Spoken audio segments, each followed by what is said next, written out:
आजिकली समस्ते कहते आम प्रेम करुचु जदि समस्ते प्रेम करिथांते ताहले तो ये दुनिया प्रेममय हो जाइथांता।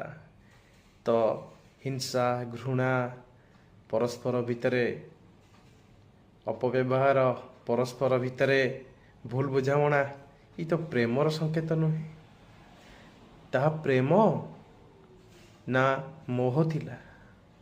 तो प्रेम और मोह भितर उदाहरण किसी एमती बुझा जदि गोटे बगीचारे फूलटीए फुटी थाए किसी लोक ताकू देखती कहते आह कि सुंदर फूलटीए किंतु किसी लोक अछंती से फूल को छिंडे आनती।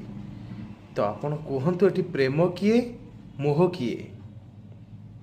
ठीक प्रेम होउची जहाकू देखिकी संतुष्टि लगे।